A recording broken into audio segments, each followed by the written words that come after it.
Welcome to Rebuild City Church Podcast. Here, every week, we come together with one mission: to see lives, families, cities, and even nations built on the sure foundation that is Christ Jesus. Whether you're seeking hope, searching for a spiritual home, or simply hungry for God's Word that will uplift and inspire, you're in the right place. If you want to connect with us, follow us on our socials and message us on our Facebook page, Rebuild City Church. Let's be expectant for what God will reveal. So, let's jump into His Word today.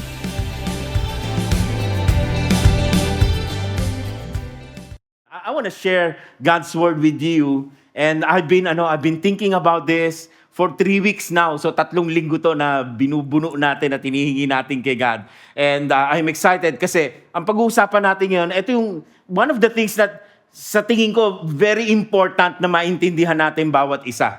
So ang pag-uusapan po natin ngayon is prayer and God's presence. So pag nagdasal ka, ramdam mo ba yung presence ni Lord? Very important question. Kasi alam mo yun, pag may kausap ka, sino dito wag na lang, baka may magtaas ng kamay. Okay, sa mag-asawa, di ba? Or, sa magkaibigan, pero madalas to sa mag-asawa. Pag nag-uusap kayo, tapos magagalit yung isa, yung hindi ka nakatingin. Di ba? Or sa TV nakatingin. Or yung tinatanong mo, tapos ang layo ng sagot, oo. Pero iba yung tanong mo, pero oo lang, or hindi. Di ba? So, mas gusto mo yung naramdaman mo yung presensya ng kausap mo. Tama? And I'm thinking about that. And if prayer is a form of communication, kumusta yung communication natin kay God? Okay? Nakatingin ba siya pag nagdadasal tayo?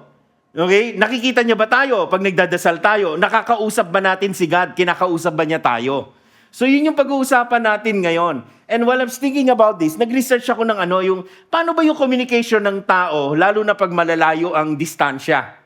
Okay? So, hindi po kumpleto tong na-research ko, pero at least it would give us an idea. So pag medyo magkakalayo tayo, paano ba yung evolution ng communication? So ako naisip ko lang yata to, hindi ko na, yung smoke signal, or hindi ko alam kung totoong meron ganun, parang sa TV lang yata eh. Okay, yung smoke signal, yung magsisiga sila, tapos may tela, iipunin yung usok, tapos saka i-release, tapos yung gano'n. So, yung kausap nasa kabilang bundok, tapos nagpapausok din, and people would communicate. And I'm thinking about that, aside from, from language and writing, So, naisip ko lang, pag magkakalayo, paano ba nag-uusap? So, that is the starting point. And then, I started researching, ano yung mga sumunod? So, couriers, Morse code. Alam mo yung couriers, yung nakasakay sa kabayo? Okay, may messenger ka? Okay, tapos hindi mo alam kailan darating. Hindi mo alam, okay? Baka naligaw pa yung nagkakabayo or nagutom yung kabayo or hindi mo alam kung kailan darating, di ba? Now, when I'm looking at this, parang tinitignan ko saan ka familiar dyan? Sino dito medyo kabisado mo yung Morse code? Meron pa ba? Okay? Familiar. Pero pinag-aralan sa Boy Scout yan, di ba? Okay. So, ako rin hindi ko na SOS lang. Ang alam ko sa Morse code, Other than that, wala na. How many of you here, inabutan mo yung telegrama? Ayun. Okay, tasin yung kamay nyo. Gusto ko, para naman, mga tropa. Okay, inabutan ng telegrama, di ba? Yung hanggang makakatipid ka. Di ba? Si patay. Ganun na. Para mura lang ang bayad. O, di ba? Hindi ka magsisend ng mahabang message pag telegrama eh. Pag mayaman, singing telegram. So parang kakaiba lang. Of course, yung telepono. And nung nag-start yan, ibang itsura ng telepono. And most often, may nakikita akong video yung mga bata ngayon na pag binigyan daw ng lumang telepono, hindi alam kung ano gagawin. Yung ano bang tawag doon sa iniikot? Yung rotary na na dinadial. May napanood akong video, hindi niya alam eh. Pinipindot niya. Hindi, iniikot yon.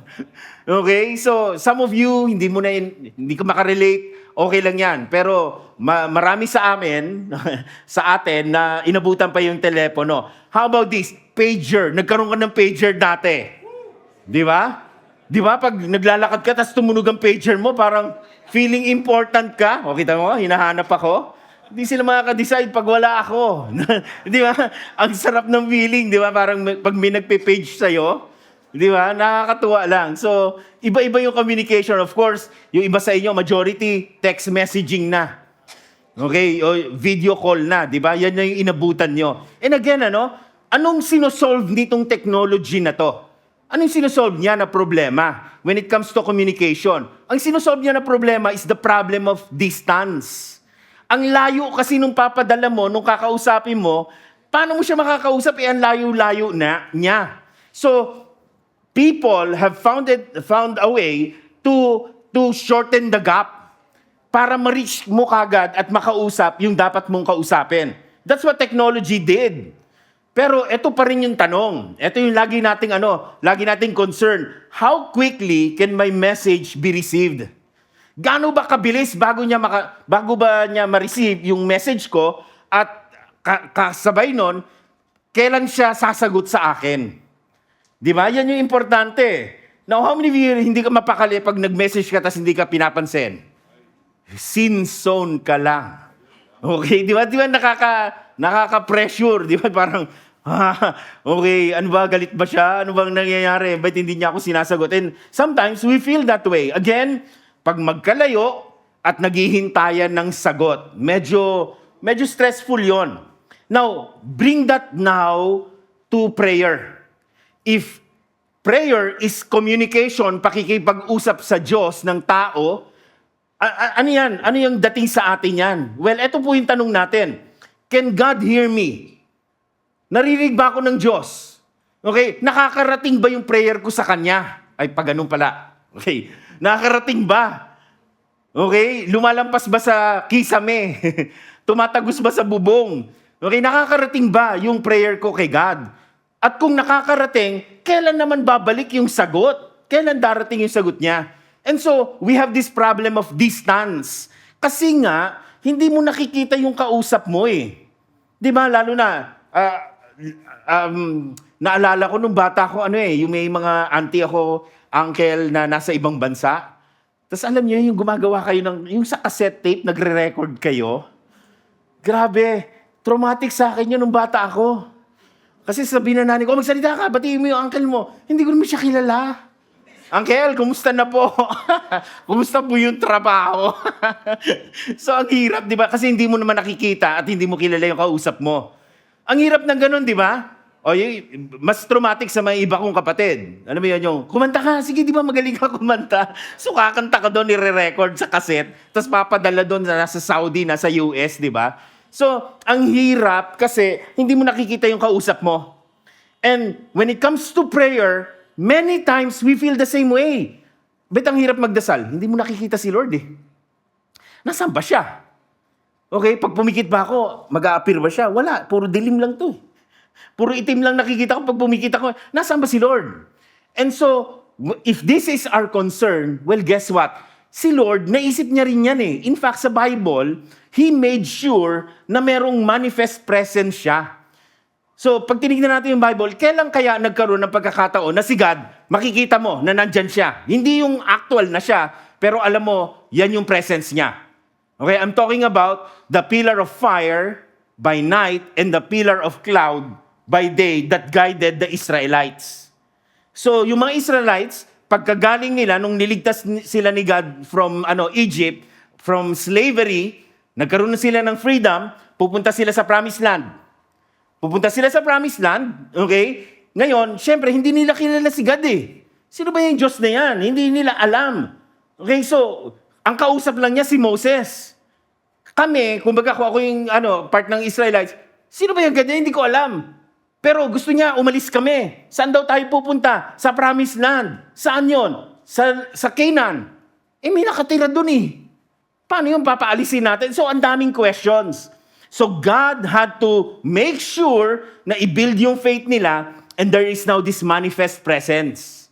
So, pag Israelite ka at bumabiyahe ka, makikita mo, ay nandun si Lord. Kasi nandun yung pillar. Gets natin? Now, bigyan ko kayo ng idea kung paano nag-travel yung Israelites, ha? So, galing po silang lahat ng Egypt. Okay, yan yung Egypt. Now, from Egypt, papunta sila ng Canaan. Okay? Yung Canaan na yan, pataas pa yan ha. Hindi na lang kasya kasi dun sa screen. So nilagay ko na lang dyan, pero pataas pa yung Canaan. Malayo pa yan.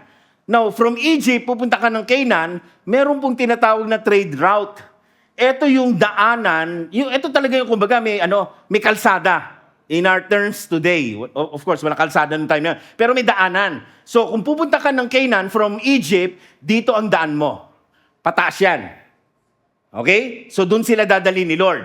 Now, not exactly Ramses, but some scholars really believe na ang pinanggalingan doon ng mga Israelites, yung area na yan, Ramses. So tingnan mo si God ililid niya yung mga Israelites papunta ng Promised Land. Tingnan natin yung ruta nila. Okay, from Ramses in Egypt, anong ginawa nila papunta ng Canaan? They went down going to Succoth.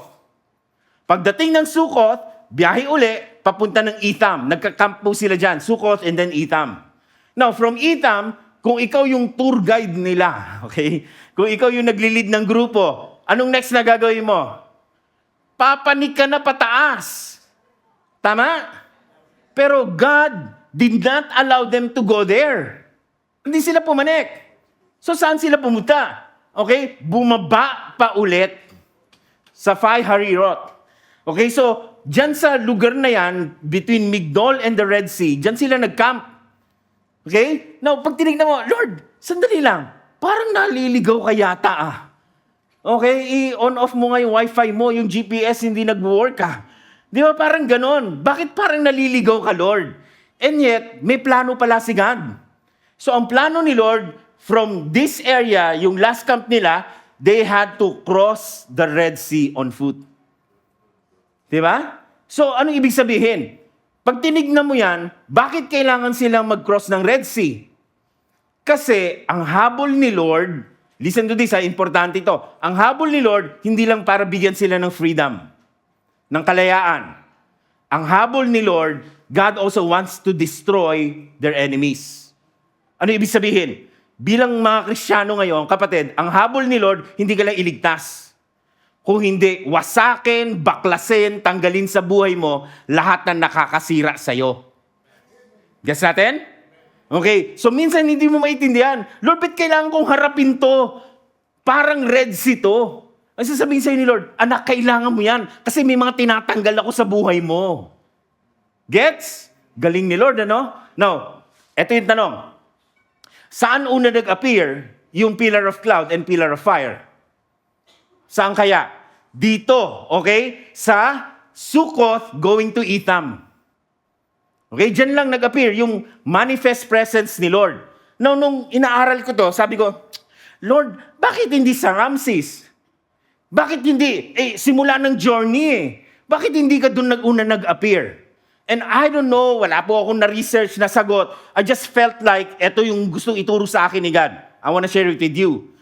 Sabi ko, Lord, okay, eto ang gulo-gulo, slavery, puro kasamaan, puro pangit ang nangyayari, binigyan mo ako ng freedom, bakit hindi mo ako bigyan ng presence mo para makasunod ako sa iyo kagad? Okay? Now, this is what God told me. Okay? So, sabi ni Lord, okay, gusto kong alisin ka sa pangit na nangyayari sa buhay mo, sa buhay na makasalanan, dadaling kita sa promised land, pero wala mo na akong papakita sa yung pruweba. Ang gusto ko, what? Mag-step out in faith ka muna, at pag nag-step out in faith ka, saka mo ako makikita. Okay? Many times kasi, pag nagdasal tayo, Lord, magparamdam ka muna bago ako kumilos. Hindi si God. Hindi. Hindi anak. Kumilos ka muna in faith, then you will see the glory of God. Okay? So, tatandaan natin yan. Kasi minsan, oh Lord, magtatides ako. Pay mo ng trabaho. Okay? Or bigyan mo na akong bonus. Sandali lang, anak. Step out in faith. Okay? Sabi ang prayer mo, Lord, tanggalin mo itong addiction na to. Lord, gusto ko simula sa araw na to, hindi na ako addict.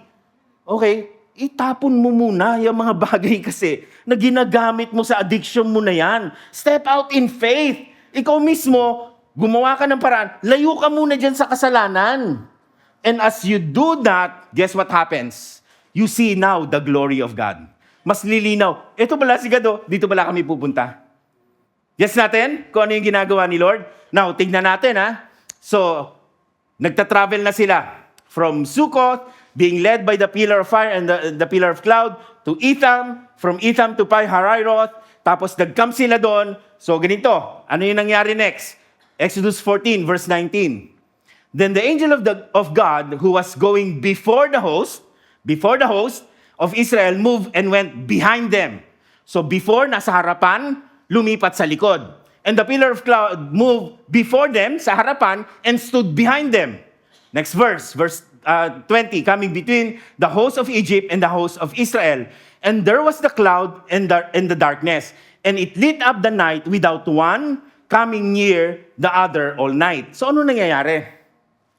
Pagdating nila dun sa huling camp nila, okay, bago sila tumawid ng Red Sea, padating na yung mga Egyptians. So ano daw yung ginawa ni God?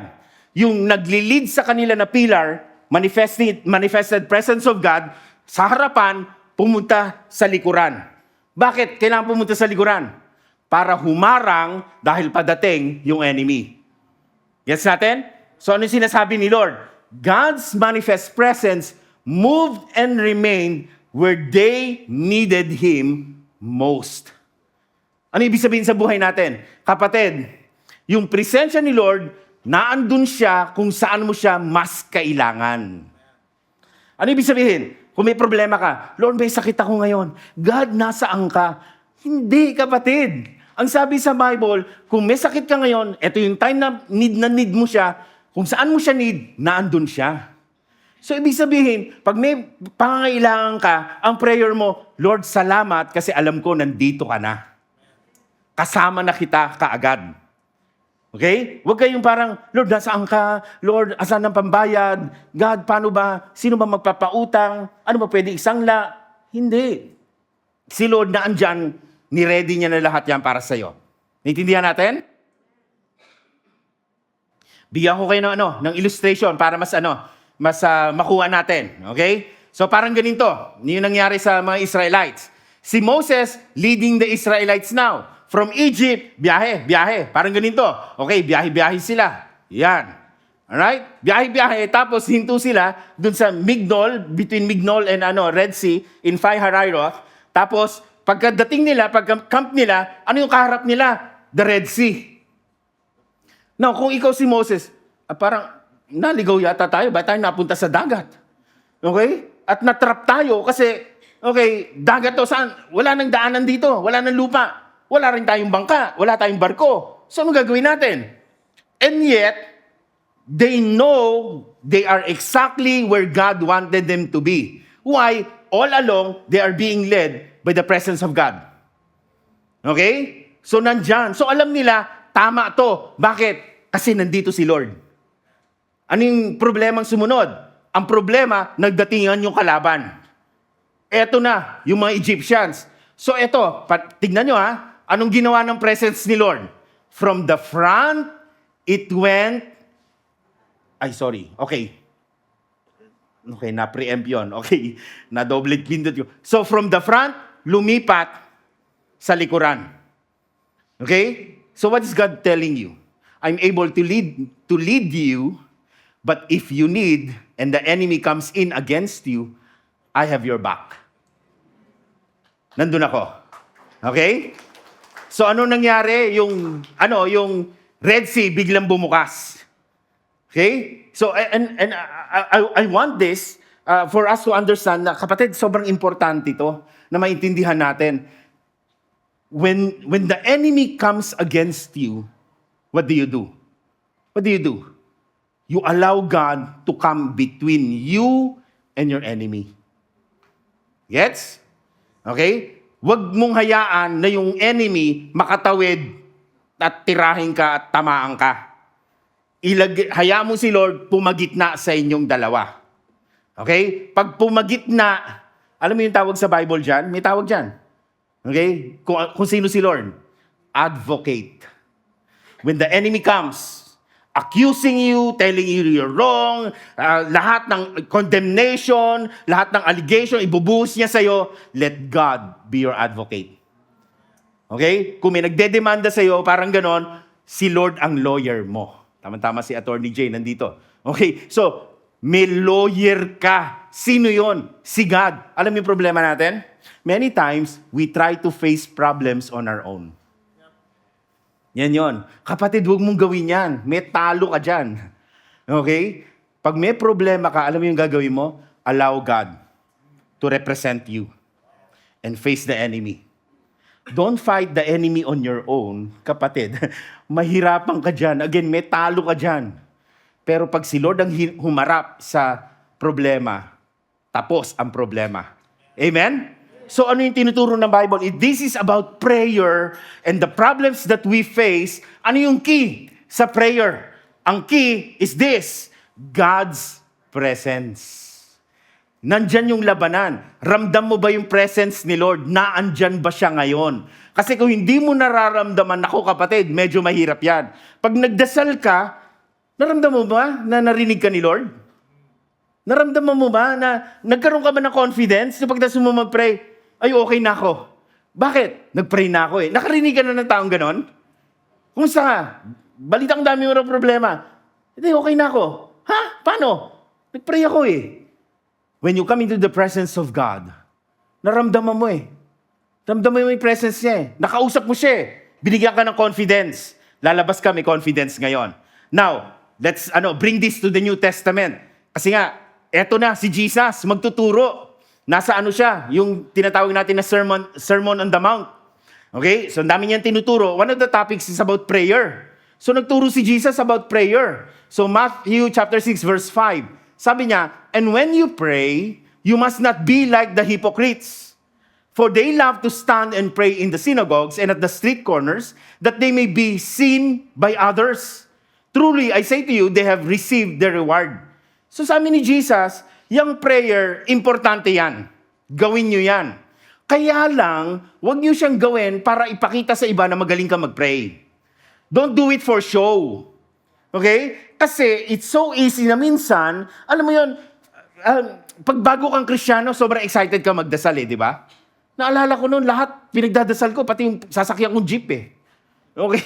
Alam mo yun, yung uwi ka, yung parang, Lord, bigyan mo ako ng magandang jeep ngayon, yung hindi masikip, na hindi ako sasabit, yung ganun ba? So lahat pinagpiprayer mo and very sincere ka in your prayers.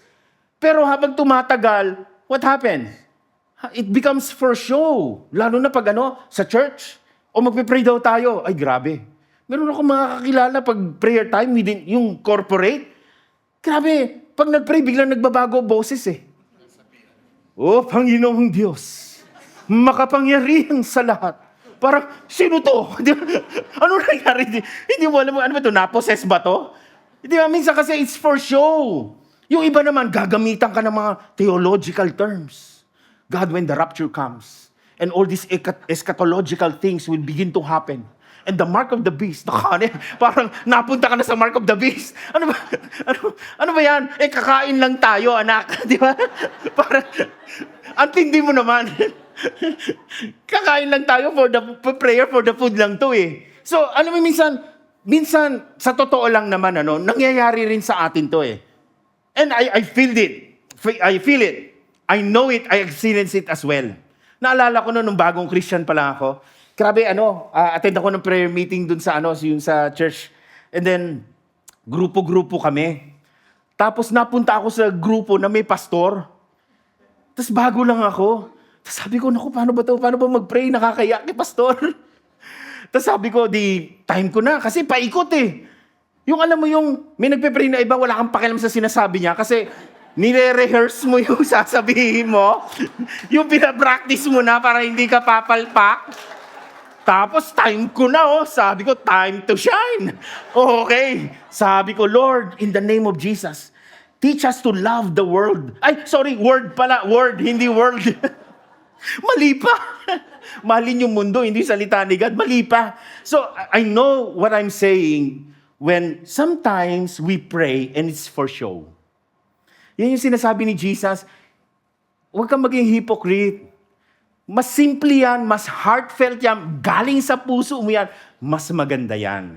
Yun yung starting point niya. Tingnan nyo if we're not careful, what we started out as spiritual can quickly turn into a ritual. Yung prayer na yan, sobrang spiritual yan. Pero ngayon, Ritual na lang siya. Dati pag magpipray ka sa pagkain, Lord, salamat ha. God, binless mo kami ha. Lord, salamat sa may trabaho ako ha. Lord, pwede kaming bumili ng ganito. Thank you, God. Heartfelt. Nung tumagal, Lord, thank you, Lord. In Jesus' name, amen. Tara, banat. Agawan pa. Di ba? It has become a ritual. What used to be God-centered can easily become self-centered. So, ingat tayo mga kapatid. So, ano yung dapat nating gawin? Okay, eto na yun. Dito tayo mag-focus isang verse na to. Matthew 6:6. But when you pray, sabi ni Jesus, pag nagdasal kayo, go into your room and shut the door and pray to your Father who is in secret, and your Father who sees you in secret will reward you. So, eto yung sinasabi ng Bible, ano? Si God daw, who is in secret, puntahan mo siya.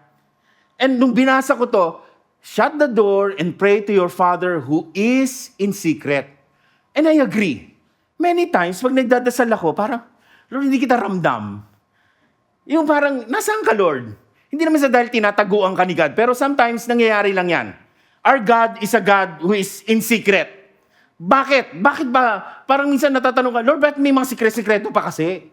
Lord, hindi ba pwedeng pagpikit ko, nandiyan ka na, ramdam ko na, tumayo na yung balahibo ko eh. Pwede ba ganun na lang? Minsan hindi. Minsan nag-iiyak ka na, naglupasay ka na, tapos wala lang. Narinig kaya ako ni Lord. Minsan ganun eh. Okay, bakit kaya many times we feel like si Lord parang He is in secret? Okay? Now, eto yung reason. Not everything about God is revealed. Some things must be soft. Ano ibig sabihin? Si God, hindi niya talaga, intentionally, hindi niya talaga i-reveal lahat. Kasi may mga bagay na gusto niya, habulin mo siya para mas discover mo siya. Amen? Mas maganda kasi yun na na-discover mo. Grabe pag halimbawa kakain ka, no? Kain ka sa restaurant, okay? Sarap naman. Pag hain sa'yo, wow, talaga namang may presentation pa and all. Talagang kumpleto lahat. Pero iba yung napanood mo kung paano prepare eh. Na-discover mo parang, wow, fresh pala yung sibuyas na yan. Grabe, nung hiniwa, hindi siya nahiyak, ha? Kasi yung mga naghihiwa ng sibuyas, umiiyak eh. Pero ito, you begin to appreciate the process. Di ba? Nung anong tawag doon? Yung sinangkut siya? Ano ba? Nung in-start na mag-gisa, umamoy na yung garlic. Wow! Di ba? When you discover, ang sarap ng pakiramdam. It's the same way with God. Hindi yan yung isang bagsakan nung naging Christian ka, kilala mo na siya. Ay, kilala ko na yun si Lord. Close nga kami yan eh. Be-bless niya nga ako ngayon eh. Hindi. Kilalanin mo pa siya. Not everything about God has been disclosed already. Has been revealed. Habol ni Lord, maghabol ka rin. So, ito yung first part ng preaching. Bibilisan ko lang to. Mas importante yung, mas mag-focus tayo doon sa second part. Parehong importante ito. So, question, anong pwede natin matutunan if there are things about God that are secret? Okay? So, una, 3 lessons lang to. God's secrets prove His infinite greatness. Kaya si Lord, parang hindi siya common. Hindi mo siya kagad makikilala kasi infinite yung greatness niya. Magkaiba talaga tayo. Kaya hidden siya sa atin, kapatid, kasi iba lang talaga si Lord, ibang level siya. So sabi rito sa Romans chapter 11 verse 33. Oh, the depth of the riches and wisdom and knowledge of God. Kita mo yung sabi niya, ang lalim at kayamanan ng karunungan at kaalaman ng Diyos. Ang hirap tagalugin nun. Okay. How unsearchable are His judgments and how inscrutable His ways. Grabe, so ibig sabihin, hindi lahat maiintindihan mo kay God. Kahit yung author mismo, inscrutable. Ano yun? Basta, inscrutable. Hindi, ang ibig sabihin ng inscrutable, it's hard to explain. Difficult to interpret. Yun yung ibig sabihin yan. So, ano ibig sabihin? Si God, kapatid, kahit mag-explain siya sa'yo, many times, hindi mo kasi rin maiintindihan. Right? Kasi iba yung wisdom, iba yung level ng wisdom nyo. Okay? It's like grade 1. Okay? Yung grade 1, nakakita ng mathematical formula or mathematical equation. Tapos tinanong niya yung tatay niya, Dad, can you explain this to me? Grade 1 ka, anak. Calculus yan, hello. Hindi mo kakayanin yan or algebra yan. Okay, doon ka muna sa 1 plus 1, 2 plus 2, doon ka lang muna. Pag binigyan ka ng algebra, kahit na anong galing ng tatay mo mag-explain, limited ang wisdom mo, hindi mo maintindihan. The same way with God. Kaya minsan, parang hidden si Lord kasi sa totoo lang, kahit na-explain niya sa iyo yan, hindi mo magagrasp. So ano ang dapat na response mo? Ito yan. Don't let your questions weaken your faith. Let them strengthen your worship. Ano ibig sabihin? Pag meron kang mga bagay na nangyayari sa buhay mo, pinagdadasal mo sa Panginoon, hindi mo siya maiintindihan, questions sa sayo, wag sanang manghina ang pananampalataya mo. Sana ma-realize mo, ay ibang level talaga to si God. Mas mapapa-worship ka sa Kanya. Di ba? Parang, halimbawa, may problema ka, Lord, hindi ko alam paano ako gagaling. Sabi ng doktor, medyo mahirap na raw tong kaso ko. Sabi ng doktor, naku talagang wala, lagi kang magpapa-therapy, lagi kang iinom ng gamot, lagi kang magpapa-check up, imo-monitor natin yan, monthly, weekly, yung sobrang toxic.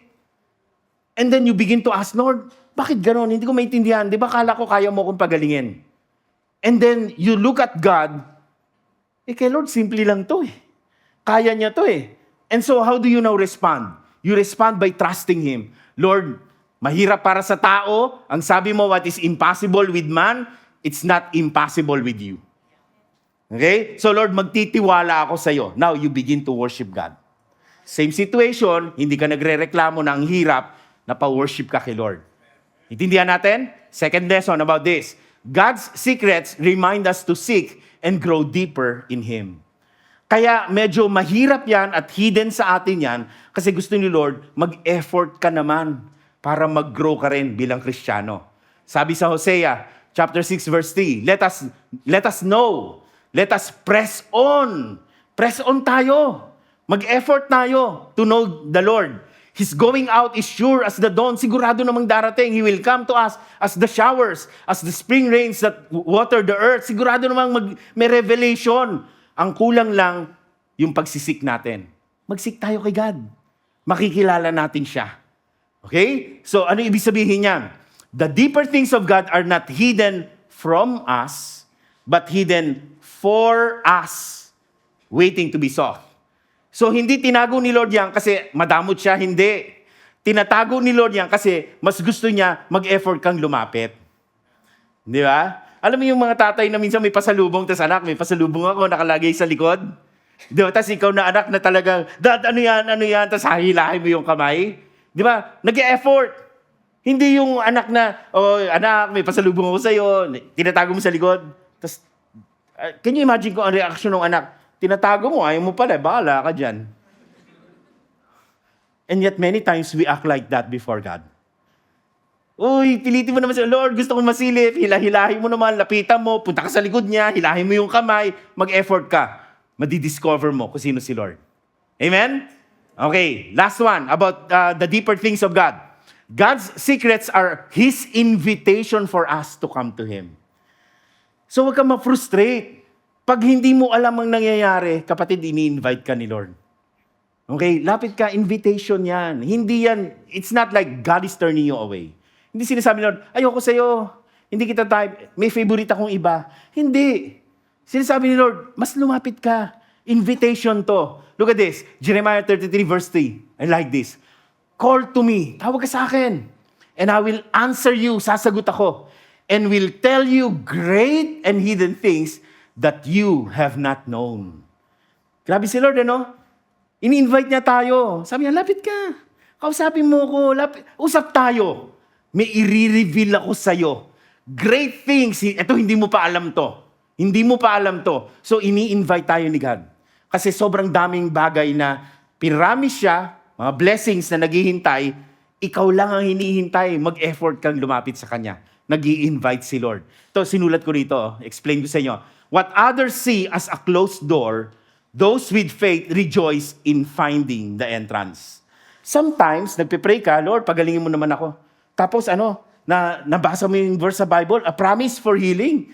Sabi doon, I am the God who heals you. Uy, okay ah. Si Lord pala yung healer ah. Kaya lang sarado. So what do? You get frustrated? Lord, masakit ang ulo ko eh. Mag-exam ako mamaya, o may interview ako mamaya, o may imimit akong kliyente, o may business, meeting ako mamaya. Masakit ang ulo ko. Lord, I need it now. Sandali lang, minsan close. So, ano gagawin mo? Okay? Rest ka lang muna. Trusting the Lord. Tapos, balikan mo uli. Okay? Baka this time, bukas na yan. Baka kasi yung timing ni Lord hindi pa perfect. Lagi ko sinasabi sa inyo to, lahat tayo may calling. Pero iba yung timing ni Lord. Okay? Iba yung calling sa timing. Ang dami nagkakamali dyan, isa na ako doon. Okay? Kamali ako niyan dati. Okay? Akala ko kasi I felt the calling of God, eto na yung time. Hindi pala. Iba pala yung timing. So, anong gagawin mo? Pag sarado pa yan, medyo may resistance siya, mahirap yan, step back, trust God. Balikan mo lang uli. Alam mo yung pag-usapan natin last time? Yung about the persistent widow, shameless audacity. Okay? Huwag na natin Tagalogin. Basta hindi nahihiya, di ba? So yun. So yun, yung lapitan, balikan mo lang. Huwag kang magreklamo, Lord, lagi naman sarado eh. Hindi. Ang mentality mo, okay lang Lord, alam ko na yung entrance. Alam ko kung saan papasok someday. Okay? Maaaring sarado siya ngayon, bubukas din yan para sa akin. Gets natin? So wag kang malungkot sa mamaang loob kasi sarado yan. It's not a closed door, it's an entrance. The timing of God will come, and when it does, it's perfect for you. Amen? Okay, eto na yung second part. Eto yung pinaka-importante. Parehong importante.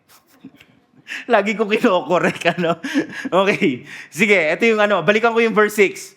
But when you pray, go into your room and shut the door and pray to your Father who is in secret, and your Father who is in secret will reward you. So lagi yung secret, Lagi yung secret. May sikreto talaga. Pero ito yung sabi ni Jesus, Okay, pag nagdasal ka, ano yung gagawin mo? Go into your room. Pagpasok mo sa kwarto, ano yung gagawin mo? Shut the door. Now, this is very interesting. Kasi very clear yung instruction ni God. Very clear si Jesus. Pag magdadasal ka, eto yung sikreto dyan. Pasok ka sa kwarto. Sara mo yung pinto. And a lot of people have actually done this. May mga kakilala ko sa bahay nila, may prayer room talaga sila. Praise God if you have that. Praise God. I hope you're maximizing it. Hindi yan yung sampayan lang ng mga hinubaran na damit. Okay? Sana may prayer room ka talaga. Okay? If you have that, praise God. Kung wala ka niyan, okay lang. Okay lang. Yan yung pag-uusapan natin ngayon. Ano yung room na yan? Many times, ito yung tawag nila dyan. In the Christian lingo, ito yung tawag dyan, the secret room.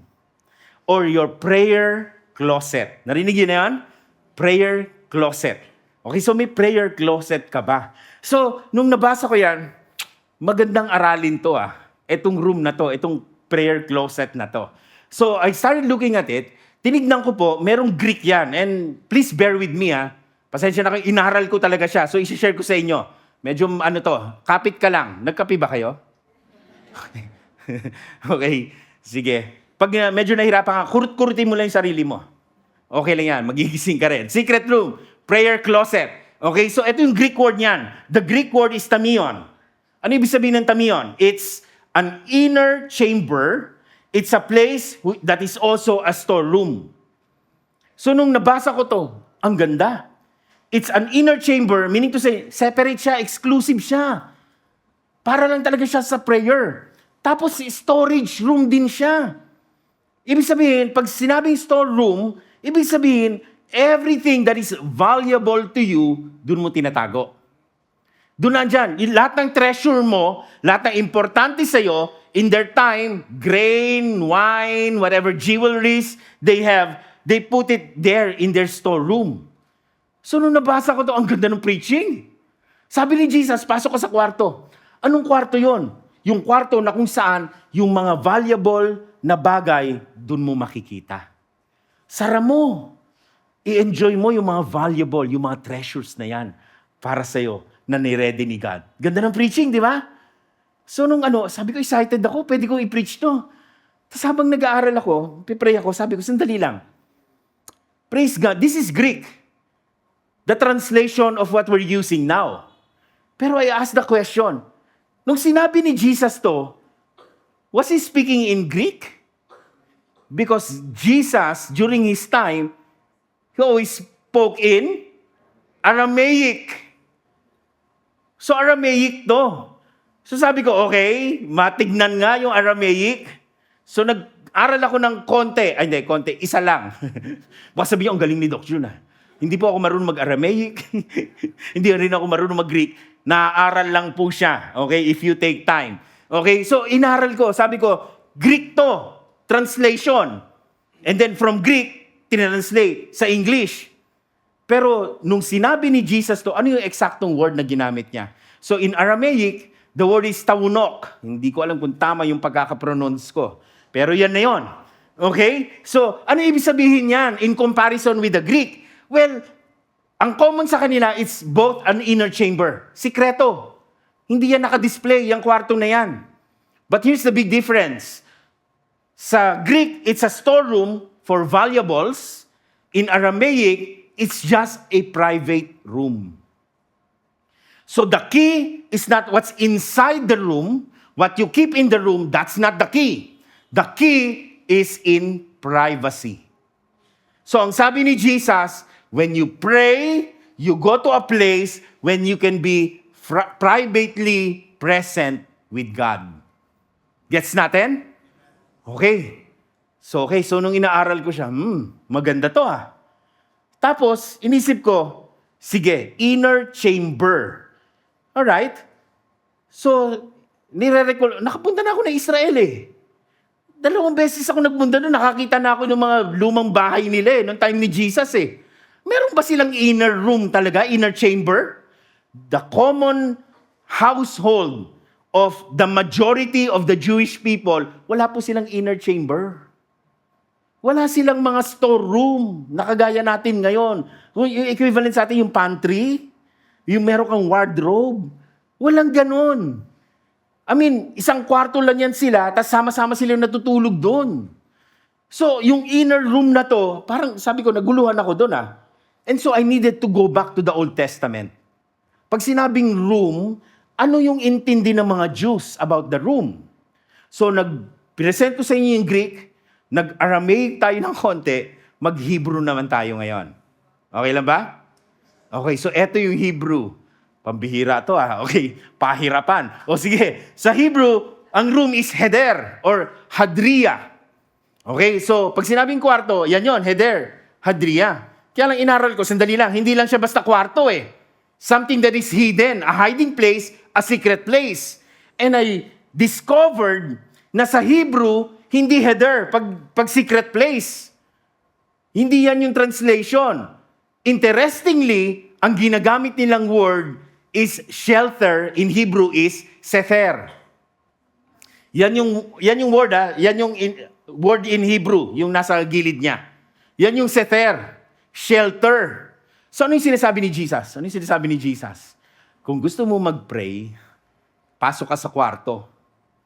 Kung saan private time mo kay God. Pero hindi lang siya basta-basta kwarto. It's a shelter. Ibig sabihin, pag pumasok ka doon, may nagko-cover sa'yo. Gets natin? Explain ko maigi.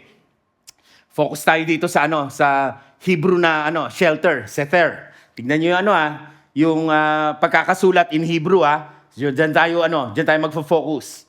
Okay, sa shelter na yan. Now, I love this. Nung inaaral ko to, bear with me. Nung inaaral ko to, I realized na yung word na shelter, yung sether, appeared, yung binasa kanina ni Coach B, na verse, Psalm 91. Look at this. Psalm 91. He who dwells in the shelter of the Most High will abide in the shadow of the Almighty. I will say of the Lord, my refuge, my fortress, my God in whom I trust. Galing, So, ano sabi ni Jesus? Kung gusto mo mag-pray, pasok ka sa kwarto. Hindi lang basta kwarto. Yung tahimik na lugar na pwede ka mag-focus kay God. It's like a shelter. The shelter where the Most High dwells. Nandun si God. Tapos, sabi niya rito, you will abide under the shadow. Nasa ilalim ka eh. So covered ka ng shadow ni Lord. Nakukoverang ka niya. And sasabihin mo, ikaw yung refuge ko. Ikaw yung fortress ko. sa'yo ako naniniwala. Gets natin? Now, ito, para mas ma-encourage pa kayo. Okay, so, ito yung 3 letters ng word na Seter. Okay? Yung Seter, in Hebrew, 3 letters yan. Okay, so, separate natin, pag-usapan natin itong 3 letters na to. And when I realized this, grabe palang blessing yung Hebrew na language. Every letter has a meaning. So pag yung letter na yan na may meaning, pinagsama-sama mo, mas lalong lalalim yung meaning ng word. Gets natin? So 3 letters yan. In Hebrew, that's Samek, this is Tav, this is Resh. 3 letters. Now, bawat letter may symbol. Now, pag nagbasa yung mga Hebrew from left to right, hindi right to left. Tayo ngayon, pag nagbasa tayo from right to left, di ba? Sa kanila baliktad. Okay, so yung Sefer na yan, Samek, Tav, Resh, yan yung mga letters. Pag pinagsama-sama yan, Sefer, yan yung basa nila. Now, Samek, yung letter na yan, you'd be surprised with this. Ito yung symbolism niya, ito yung meaning niyan. Pag sinabing Samek, that means support. That means protection. So nung sinasabi ni Jesus, go into the room, ang sabi ni Jesus, go under the shelter of the Lord. What do you find once you are in the shelter of the Lord? You find support. You find protection. What else? You find divine strength. Grabe, no? So yung prayer ngayon, wow! Ini-invite ako ni Lord to come into His shelter under Him at ang ma-experience ko, suporta galing sa Kanya. Poprotektahan ako ni God. Merong divine strength, lalakas ako. Papalakasin niya ako. Paibang level to. So, ibig sabihin, every time na nagpe-pray ka, kapatid, you could believe for those 3 things to happen in your situation, in your life. Amen? Samek pa lang yan. Actually, meron silang prayer that they do. Samek Noflim. Ibig sabihin yan, you support those who fall. Grabe, so ang picture, pag binanggit niyang Samek na yan, nakalugmok ka, iaangat ka ni God. He supports, He lifts up, He allows you to rise up when you have fallen. And He does it by giving you divine strength. Sarap, di ba? Now, let's look at Tav. Yung Tav, that's the last letter, pinakuling letra ng Hebrew alphabet. Ano ibig sabihin yan? Truth. Unang-una, truth. So, ibig sabihin, pag pumasok ka sa presence ni Lord at magdadasal ka, what happens? You encounter the truth. When the truth comes, what happens? It dispels all lies. Tinatanggal lahat ng doubt mo. Yung mga questions mo, kinakalma ka ni Lord. Anak, okay lang na magtanong. Huwag mo lang ako i-question. Okay lang yan, na meron ka hindi maintindihan. But the truth is, I love you. I support you. I'll protect you. I'll give you strength. Susunod yan, perfection. Ito, medyo connected sa pangatlo, completion. When you come into the presence of God, you see what is perfect, what is ideal. Ito pala yung planong maganda ni Lord. Okay, and now, it brings completion. Okay, so, explain ko to. Medyo, lalabas ako ng konti. You need to see this para mas ma-appreciate nyo. Again, last letter yung Tav. Okay, ang ibig sabihin yung completion. Look at this, Genesis 1:1. In the beginning. Remember that? In the beginning, God created. In the beginning. Yung word na in English na in the beginning, one word lang siya sa Hebrew. Bereshit. Okay? Yan yun, Bereshit. Yan yung pag binasa mo in Hebrew, from left to right, yan yun. Now look at the last word. Last letter. Ano yung last letter? Tav. Ano ibig sabihin? Ano ibig sabihin? And when I was studying this, sabi ko, wow, grabe na inggit ako dun sa Hebrew language. Sobrang ganda niya. Here is God saying, in the beginning, and yet ginamit niya yung last letter, completion. So ibig sabihin, pag may sinimulan si Lord, sa atin, nakikita lang natin na nagsimulang may gawin si God, pag tinignan niya, yung ending, completion, kita niya na rin. So ano ibig sabihin, kapatid, pag may sinimulan si Lord sa buhay mo, He will see to it that He is going to bring it to completion. So yan yon. Kapatid, pag nagkaroon ka ng sakit, nagkaroon ka ng problema, huwag ka ma-stuck dun sa problema. Ang sasabihin mo, in the beginning of my sickness, hindi. Bereshit, in the beginning, God has already completed the situation. Nagsimula yung sakit, pag tinignan ako ni Lord, pati healing kasama na doon. Nagsimula yung pagkukulang, pero pag tinignan ni Lord, nandun na rin yung provision. Nagsimula sa brokenness, pag tinignan ni God, nandun rin yung wholeness. Nagets natin? So, Tav, when you come into the presence of God, when He is inviting you, enter into that room. Be in that shelter. What happens? You encounter the truth. God loves me. You encounter the fact everything will be brought to perfection kasi ang plano ni Lord sa'yo, hindi substandard. He wants what is perfect, what is best for your life. Amen? And once you get into something, God will complete it. So na-appreciate nyo ngayon yung seter, yung shelter. Let's look at the last letter, Resh. Ganda nitong Resh. Nung inaaral ko to, sabi ko, grabe itong Resh. Okay, lahat tayo makaka-relate dito. Sobrang ma-appreciate natin yung love ni God. Yung Resh means poor. Mababa. Also, the letter Resh is connected to the word Rasha. Rasha meaning wicked, evil. So, anong sinasabi ni God? Sandali lang, ano yung sinasabi ni God? Minsan, very lowly yung position natin. Many times, we feel like, hindi ako makapag-pray. Bakit? Nahiya ako kay Lord may nagawa akong kasalanan Nakaka-relate kayo? Rasha, evil, wickedness. Anong sabi ni Jesus? When you pray, you enter. Pasok ka pa rin. Pasok ka pa rin. Feeling mo may nagawa ka mali. Feeling mo ang dami mong pagkukulang kay God. Anong sabi ni Jesus? Pasok ka pa rin. Have that private moment with God.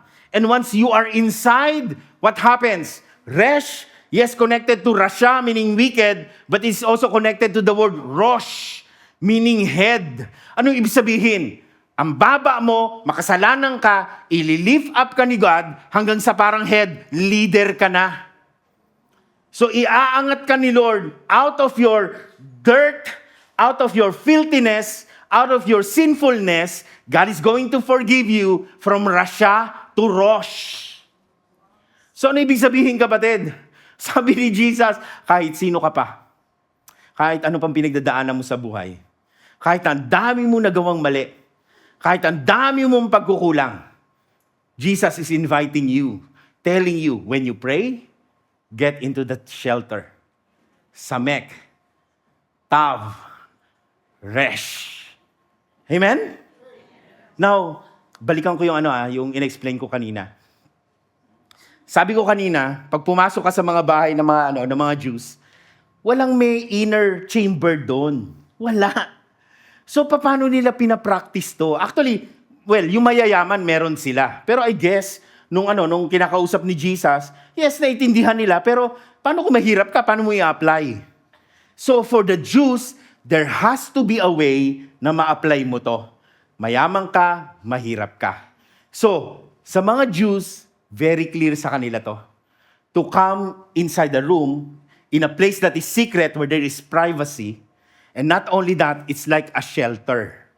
So, yung mga Jews, in their culture, during the time ni Jesus, even before, in the Old Testament, ginagawa na nila to. Time ni Jesus, ginagawa nila to. Pag pumunta ka sa Israel, pag pumunta ka sa Wailing Wall. Hindi nyo ako kinorek, ha? Okay. Sa Wailing Wall, makikita mo to, yung mga Jews ginagawa to. Okay, paano nila ina-apply? Okay, so explain ko sa inyo. Again, para mas ma-appreciate natin. Ito yon. This is what you call a talit. Ito po yung talit. This is a prayer shawl. Ito yung ginagamit ng mga Jews pag nagdadasal sila. Prayer shawl. Okay? Pasensya na po kayo. Ito yung pinakamabilis mag-deliver sa Shopee.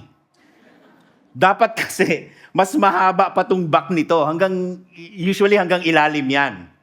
Okay? So, sabi ni Jesus, okay, be under the shelter. So, paano nila ginagawa yan? For the Jews, what they would do, ginagamit po nila yan. It's the prayer shawl. Okay? So, suot po nila yan. Pag time mag-pray, what do? You come into that secret place. The shelter of the Lord. The dwelling place of God. So, the Jews would do this. They would lift up the talit, the prayer shawl. They will come under the covering of God. And sometimes, makikita mo yan, pwede mo i-google, sometimes they would do this. They would close the door and begin to pray. Gets natin? Now, let me explain some things about the talit. If you're wondering, Doc Jun, nasa Bible ba yan? Numbers 15. Hanapin mo. Yung talit. Yan, yung prayer garment. Yung garment nila. Now, if you look at that, meron pong corner yan. Ang tawag is kanaf. Okay, K-A-N-A-P-H, kanaf. Yan yung corner. In the kanaf, sabi sa Numbers 15, maglagay ka ng tassels. Maglagay ka ng 5 knots. 5 buhol. Bakit? The 5 knots represents the Torah. The 5 books, the law. 5 yan, representative. So, na ibig sabihin, okay, in the corner, nandyan yung Torah, the law of God. And you need to obey it. Okay? So, in the 4 corners, so 4 yan. Sa harapan mo, 2 sa likod. Hanggang, kasi nga, maikli lang to. Okay? Dapat hanggang sa paanan yan. Nakalampas yan. Okay? So, yan yon. Remember, yung kanaf. Remember si David, when he is being pursued by King Saul, papatayin siya. Nagkita sila sa diba? Sa cave. Tas nung tulog si King Saul, anong ginawa ni David? He cut what? The corner of his robe. Ito yung kinat ni David. Of all the things, of all the places na pwede niya i-cut, bakit ito, yung corner na to? Because it's symbolic. Because David is sending the message to King Saul, yung pagpursue mo sa akin, yung gusto mo akong patayin, pinagbabawal ng Torah yan. Mag-obey tayo sa utos ng Diyos. Tinanggal ni David yan. Kasi sinasabi niya, King Saul, mali yung ginagawa mo sa akin. Get the symbolism? Okay, now, kanaf, sometimes translated as the corner, many times is also translated as wings. Wings, pakpak. Okay? And that is very important. You know why? Kasi, kagaya ni Psalm 91, okay, he who dwells in the shelter of the Most High. Ano yung next? Will dwell under the shadow of the Almighty. Pagdating mo sa verse 4, He will cover you with His feathers and under His wings. Under the wings of the Lord. And the wing is very important when they pray. Look at this, the corners, the wings, the kanaf. Okay, so yan yung 4 na yan. When you're under that, when you're under the shelter and under the wings of the Lord, ano yung promise? Let me give you some verses here. Ito yung promise ni Lord. Psalm 57 verse 1. Be merciful to me, O God. Be merciful to me. For in you my soul takes refuge. God, in you I take refuge. I cover myself under your refuge. In the shadow of your wings, I will take refuge till the storms of destruction pass by. Ano sinasabi ni God? When you pray, do it in secret. Cover your head. with His presence. Go into the shelter. Close the door. Begin to pray. Lord, I am under your protection. I will get your support. There is divine strength. Until all these things that is trying to destroy my life, destroy my career, destroy my family, destroy my finances, destroy your blessings, will pass by. That's it. That's how you pray. Lord, itong mga bagay na sumisira ng buhay ko, when I am under your presence, when tayong dalawa lang yung nag-uusap, lalampas din to lahat. Lalampas din to God. Now look at this. Psalm 61. Sabi nung psalmist, hear my cry, O God. Listen to my prayer. Ito yung panalangin ko. From the end of the earth, I call to you when my heart is faint. How many of you, na-feel mo yan? Your heart is faint. Parang nangihina ka from the inside. Lead me to the rock that is higher than I. Lord, cover me. Ano yan? For you have been what? My refuge. You are over me. You are my refuge, a strong tower. Against whom? Against my enemy. Look at this, verse 4. Let me dwell in what? In your tent. Let it be like a tent that covers you. Again, let me take refuge under what? The shelter of your wings. Ano sabi ni Jesus? When you pray, go into that secret place. Into the shelter of the Lord. Close the door privately. Seek God. And pray, Lord, ang daming galit sa akin. Daming accusations. Ang daming paninira. Ang dami, Lord God, na kung ano-ano sinasabi. People are slandering me. God, they're telling stories about me, God. Lord, the enemy has come to destroy my reputation, to destroy my life, to destroy my family. Lord, I am protected by your presence. I know the truth that you are my protector, that you are my advocate, that you are my defender. Lord, I know this has started. Ang hirap nito. But God, you see the completion of this. As far as you are concerned, it is done. I am delivered. Salamat, Lord. Now you feel better. Amen? Amen? Now look at this. Malachi chapter 4 verse 2.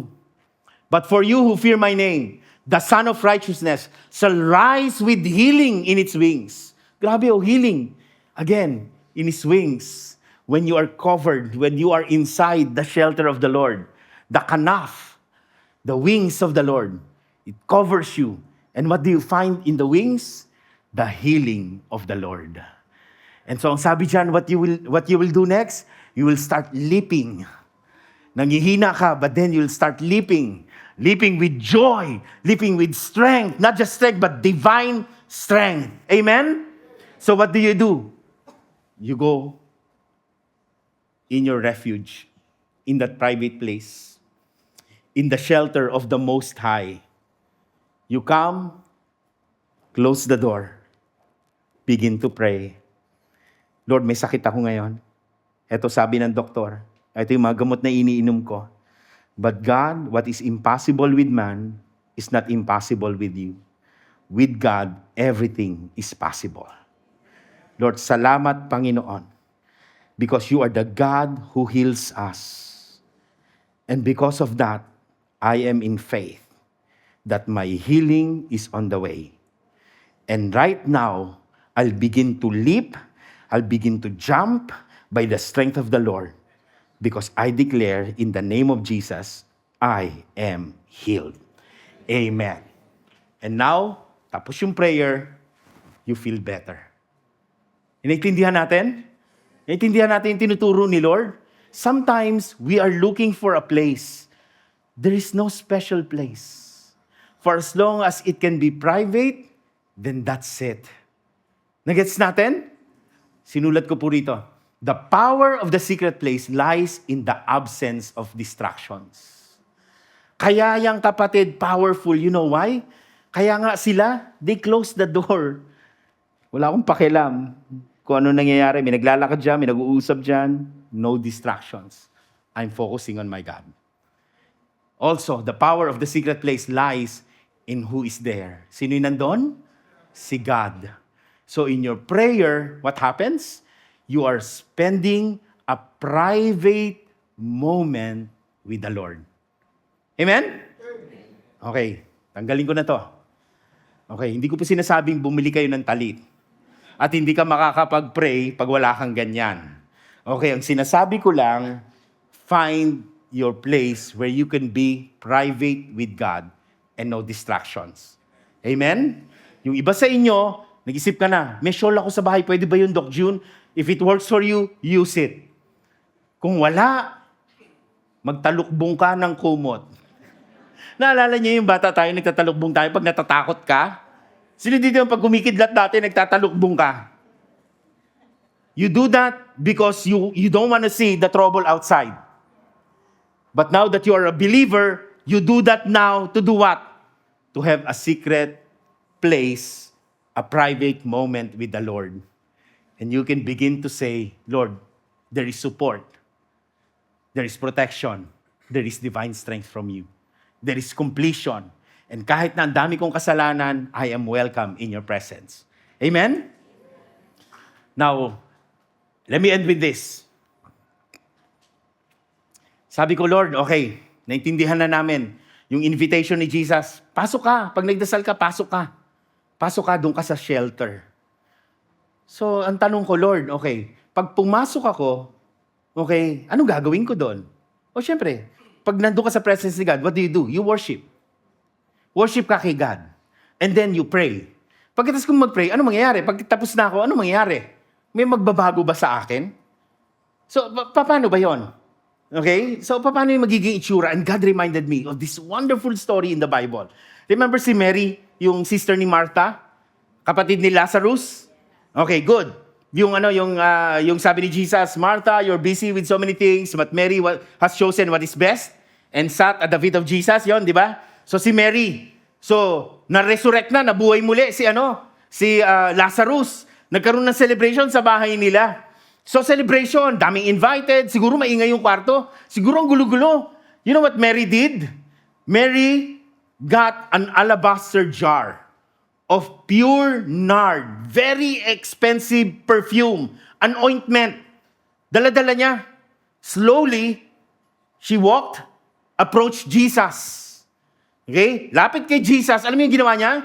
Okay, she opened the alabaster jar, poured out the ointment, the perfume on her hands, pinunasan yung paa ni Jesus. Pagkatapos punasan yung paa, alam niyo yung next na ginawa niya? Used her hair, pinunasan yung paa ni Jesus. Okay? Now eto yon. Eto yung picture.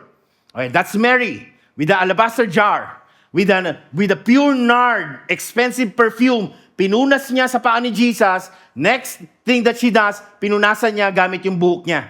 Ito Mary therefore, John 12:3, took a pound of expensive ointment made from pure nard and anointed the feet of Jesus, worshiping him, and wiped his feet with her hair. The house, I like that, the house was filled with the fragrance of the perfume. Grabe, no? So, nung ginawa ni Mary yun, biglang umamoy. Ang bango.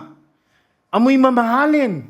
Anong nangyayari? And everybody probably were just looking around. Ano nangyari? Ano yung mabango? Ano yung mabango? Mamahalin yung amoy na yun Familiar yan. Hindi basta-basta ginagamit kung kani-kanino yan. Mahal yan. And now they seeing Mary, pinupunasan yung paa ni Jesus. Kamay, and then buhok. And then pagkatapos nun, tapos na. Yung buong bahay, amoy na mabango. Now question, sino yung pinakamabango? Siyempre si Jesus, siya yung nilagyan. Di ba?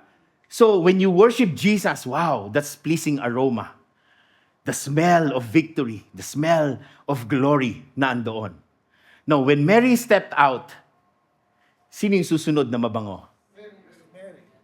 Bakit? Hinawakan niya, nasa kamay niya. What happens when you enter in the presence of God? shutting down what is happening around you and just worshiping Jesus. No distractions. May nagkakantahan, may nagkukwentuhan, may nagtatawanan, may kumakain, maingay yung mga plato, maingay yung mga kubyertos, maingay yung mga baso. Si Mary, nakafocus ng, worship ako sa iyo, Jesus. Paglabas niya, she is now smelling like Jesus. What am I saying? When you come into your secret place, in the shelter of the Lord, you'll come out partaking of the glory of God. Yung confidence ni Lord, mapupunta sa iyo. Yung strength ni God, paglabas mo sa presence niya, pati ikaw malakas ka na rin. Amen? Yan yung mangyayari when you come into the presence of God. And I like that about our Lord. Sabi ni Jesus, gusto mo magdasal? O ibang level na prayer to, kapatid.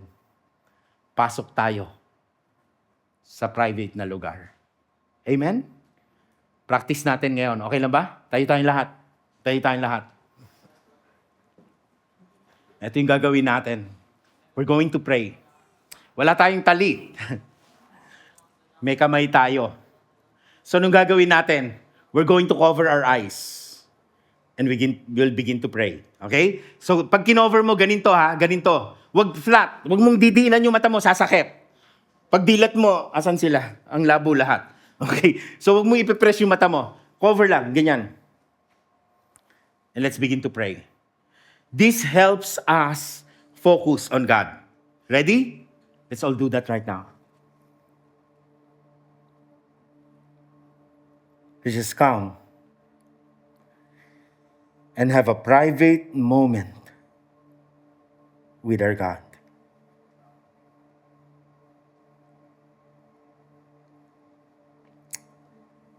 Let's turn off the noise of this world.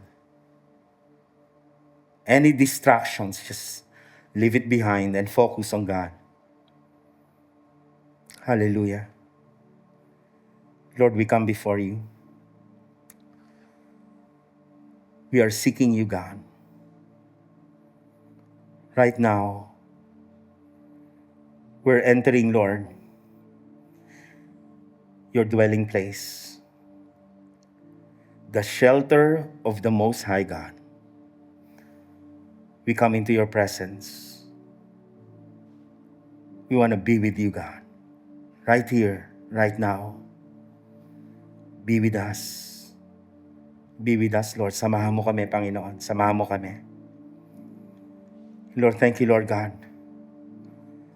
As we have come into your presence, as we are here under your shelter, with you as our refuge, God, cover us with your wings. Cover us with your wings, God. Cover us until everything that is trying to destroy our lives passes us by. Lord, lahat ng unos, lahat ng bagyo, lahat ng paghihirap, lahat, Lord God, ng sakit, lahat ng kabigatan, hanggang lahat-lahat ng mga yan lumampas. Cover us with your presence. Lord, when we have an enemy, someone who is trying to destroy our lives, or some things that are happening now na sinisira ang buhay namin, God, we are protected under the shadow of your wings. The enemy will not win against us. We are now calling our advocate, Jesus. You're the one who's going to face the problems for us. We don't have to deal with it ourselves. Lord, we will just trust you. Ikaw ang kikilos. Ayusin mo itong problema na ito, Panginoon. Lord, thank you, Lord God. There is healing under the shadow of your wings. Under the shadow of your wings, we can be made well. You can restore our health. Right here, right now, Father in heaven, heal your sons and daughters. We have come. Pagalingin mo kami, Panginoon. Lord, we don't want to listen to what the doctors are saying. We do not want to rely on medications. We praise you for them. but you offer healing, God. And in the shelter, in the dwelling place of the Lord, there is support, there is protection, there is divine strength. Strengthen us now. Strengthen me, God. Strengthen me. Palakasin mo ang bawat isa sa amin, Panginoon. Thank you for reminding us, God, kahit makasalanan kami, kahit na, Lord God, ang dami naming pagkukulang, you're still inviting us to come before you. And right now, we are here. Lord, bring to completion what you have started in our lives. Panginoon, tapusin mo yung mga magagandang bagay na sinimulan mo sa buhay namin. Salamat, salamat, Panginoon. And while we are here, you are our refuge. And as we are here, privately with you, God, help us to see you as a loving Father with open arms, telling us, pasok ka anak, pasok ka, lapit ka sa akin. May blessing ako para sa'yo. May pagmamahal ako para sa'yo. Meron akong grace para sa'yo. Meron akong mercy, loving kindness para sa'yo. Lord, right now, we see ourselves approaching you. Andito ka na, God. Niyayakap mo yung bawat isa sa amin. You're just embracing us right now, Lord. Thank you, God. Hallelujah. Thank you, Lord. Praise be to our God, the Creator of heaven and earth, the God of gods, the King of kings, the Lord of lords. Holy and majestic is He, worthy of praises, glory, and honor, worthy of our worship. We worship you today. God, salamat, Panginoon, sa dakilang pagmamahal na binubuhos mo sa bawat isa sa amin ngayon. Salamat, salamat, Lord. Salamat, God. We receive your love today. We receive your goodness. We see your glory. And as we end this prayer, we're going to temporarily uncover ourselves. And just like Mary, we will be partakers of your glory, of your strength, of your courage. We will be a people of hope and peace. People of promise. Salamat, God. Salamat. Salamat, aming Ama. Salamat. Sa pangalan ni Jesus, ito po ang aming panalangin. Amen. Amen. Amen. Praise God.